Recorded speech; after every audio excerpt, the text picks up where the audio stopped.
Selamat siang, Mbak. Selamat siang. Perkenalkan dulu, nama saya Syanita yang bertugas sebagai konselor gizi pada hari ini. Boleh nih, Mbak, dipersilakan buat kenalan sama usianya Mbak itu berapa? Nama saya Asri, usia saya 20 tahun. Oh iya, Mbak. Kalau boleh tahu, Mbak, asalnya dari mana ya? Kalau saya dari luar Jawa sih, saya dari Lombok. Oh, berarti di sini ngekos ya, Mbak? Iya betul. Oke, boleh kasih tahu nih gimana kabarnya hari ini, Mbak? Alhamdulillah baik, lancar puasanya. Tadi tuh habis beli takjil, tapi kayak tiba-tiba kayak kerasa sakit gitu loh pantatnya pas jalan. Mungkin sebelum kita lanjut lagi untuk bicara masalah tadi, saya izin kasih tahu, izin memberitahu kalau di sini tuh sifatnya rahasia dan cuma kita berdua doang yang tahu untuk masalah tersebut. Apakah ibu berkenan? Iya mbak. Oke, boleh cerita sedikit nih, Mbak, kenapa pantatnya tadi sakit? Kira-kira karena apa? Sebenarnya itu dari walian ya mbak, dan itu udah sekitar 1 tahun yang lalu. Awalnya tuh waktu BAB tuh kok kayak sakit dan susah keluar gitu kan mbak. Nah saya sih nggak tahu penyebabnya, mungkin karena sering duduk. Berarti asal kambuhnya itu paling gak nyaman tuh di mana ya, Mbak? Pas lagi kambuh tuh paling gak nyaman di bagian mananya? Pas lagi kambuh itu nggak enak pada saat BAB-nya sih mbak, kayak saya tuh ngerasa sakit pas BAB, jadinya kayak kurang nyaman saat beraktivitas seperti duduk dan lain-lain. Kalau boleh tahu, Mbaknya itu mahasiswa atau kerja atau gimana ya? Iya saya mahasiswa mbak, saya masih kuliah.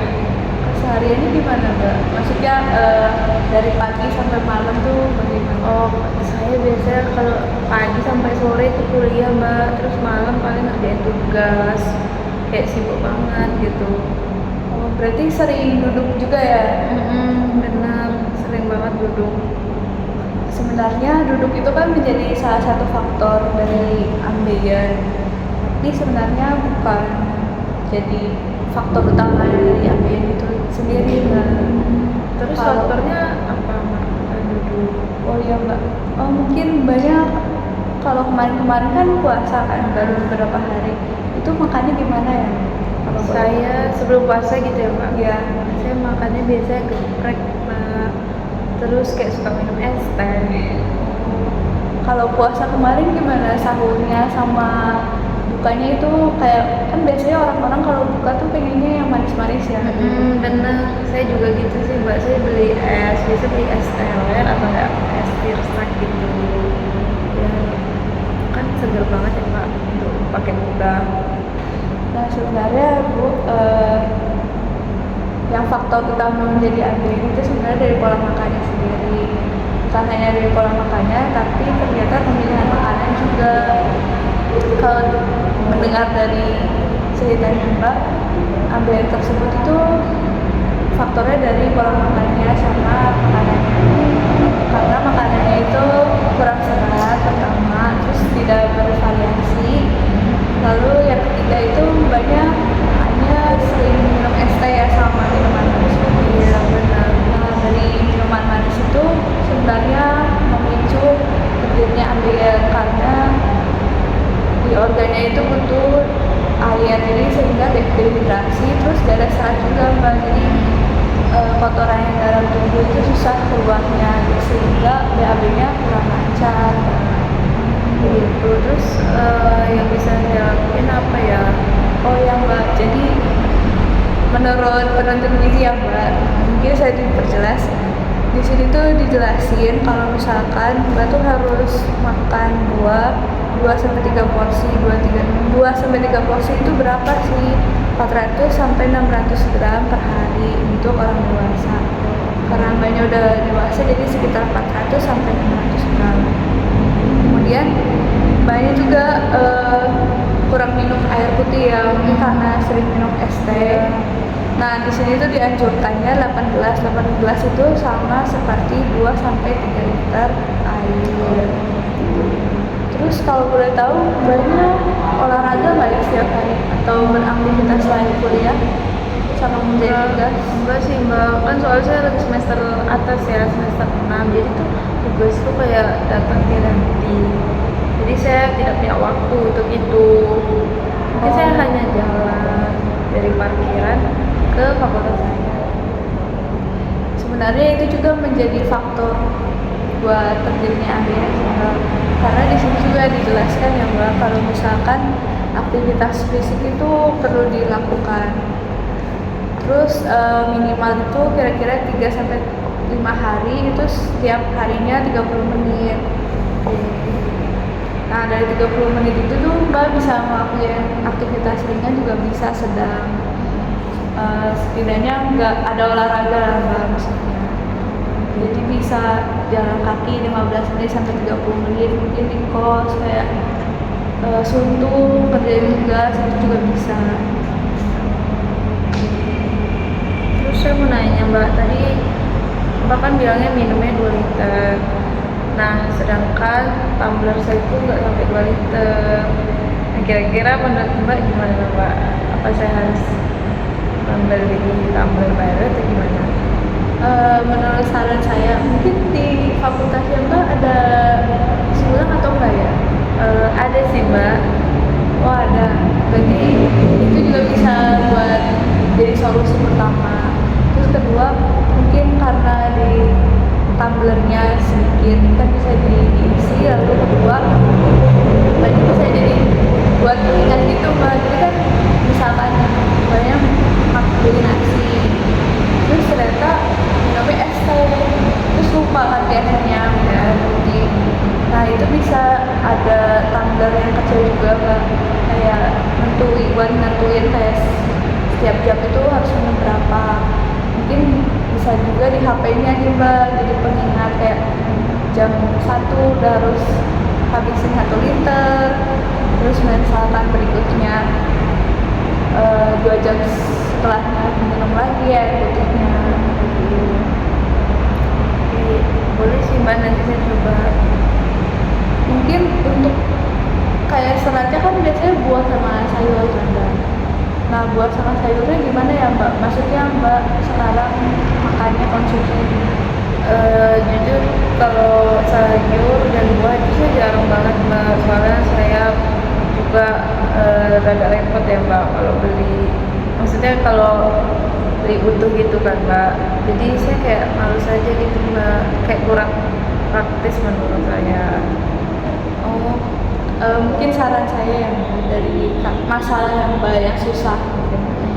Mungkin dari buahnya itu bisa Mbak beli di supermarket yang biasanya disediakan 1 porsi buat makan. Terus kalau sayur itu biasanya kalau misalkan saya tuh dulu jadi mahasiswa beli di warteg Mbak. Jadi di warteg tuh nggak hanya protein hewani, nabati, tapi sayur juga macam-macam. Bisa dipilih dari Mbak kesukaannya apa, sayurnya atau buahnya sukanya apa. Mungkin Mbak ini suka sayur apa sama buah apa? Saya sayurnya, saya biasanya suka sup gitu mbak, yang bayam kayak gitu sayur bening. Terus kalau buah paling semangka sih. Nah itu juga membantu buat pencernaannya Mbak, itu juga karena dari semangka itu kan banyak airnya ya. Nah dari situ jadi tubuh tuh memiliki serat yang lebih banyak, terus air juga lebih banyak. Oke mbak, nanti saya coba ya. Iya. Terus kira-kira ada faktor pendukung lainnya nggak ya Mbak? Misalkan kayak teman-teman biasanya ngajakin kan, biasanya ngajak nongkrong di luar, terus jadi banyak kayak aduh makannya nggak sehat lagi, nggak sehat lagi gitu. Iya, soalnya itu salah satu faktor juga. Soalnya kan kita tuh nugas kan mbak. Terus kayak kalau di kos tuh kayak aduh bosan gitu. Jadi teman-teman itu ngajaknya pasti keluar kafe gitu mbak. Jadi ya gitulah, biasa makanan kafe kan biasanya saya beli minumnya tuh yang manis, terus makanannya ya paling sayurnya kayak cuma sedikit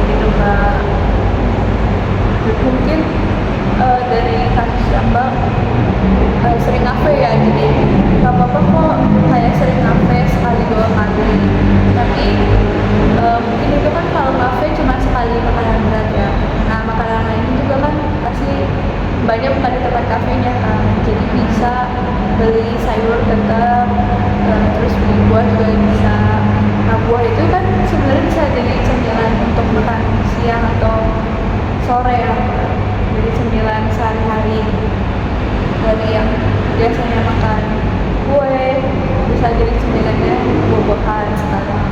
Terus mungkin kalau di kafe bisa bawa air putih sendiri juga mbak. Jadi mungkin kalau nggak enak mau beli jadi beli es teh, mungkin beli yang manis, tapi mbak juga bawa air putih untuk dehidrasi sama tubuhnya mbak. Oke. Terus mbak biasanya makannya beragam gitu atau enggak?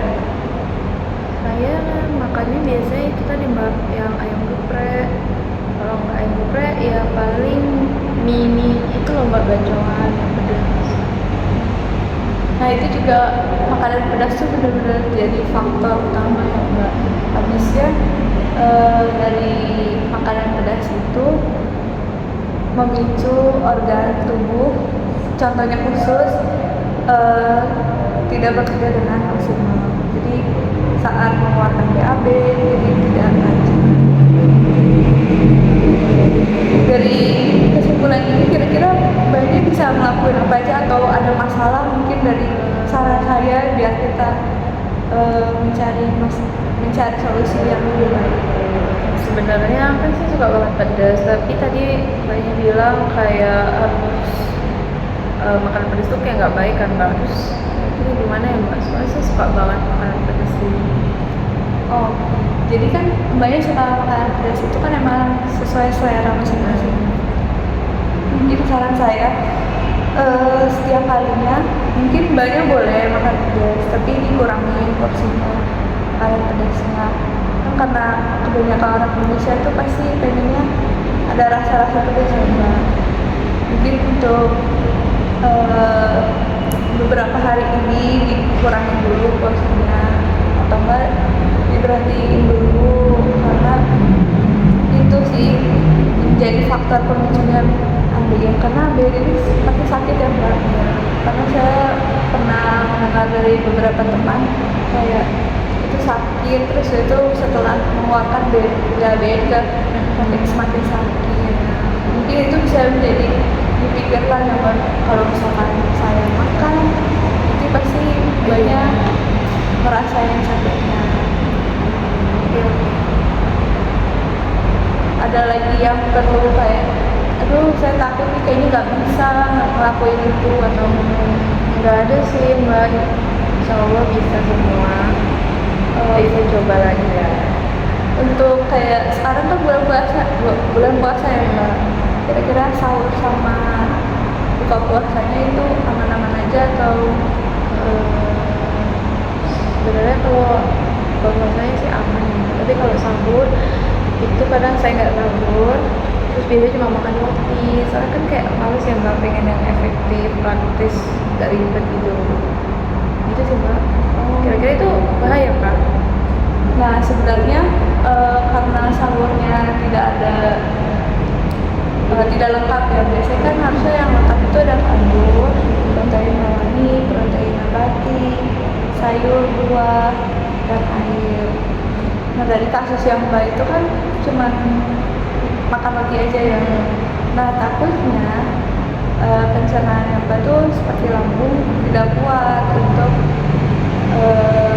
mengkonsumsi hanya roti saja.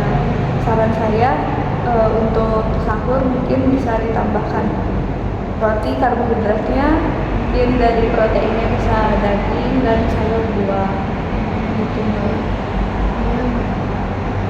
Mungkin ada pertanyaan lagi atau kesulitan apa lagi? Nggak ada mbak, aman. Oh, udah aman. Jadi kesimpulannya itu dari kasusnya mbak kira-kira apa aja ya mbak? Mungkin saya bantu dari makanannya. Makanannya kurangi pedas, terus konsumsi sayur dan buah. Itu air ya mbak, minum air. Terus kalau aktivitas rajin minimal 30 menit sehari, terus 3-5 hari dalam seminggu. Ya, betul. Dari situ nggak ada kesulitan ya mbak? Ya insya Allah nggak ada. Mungkin dari percakapan tadi saya minta konsisten ya mbak juga untuk melakukan aktivitas, melakukan pola makan yang baik di rumah atau di kos ya mbak.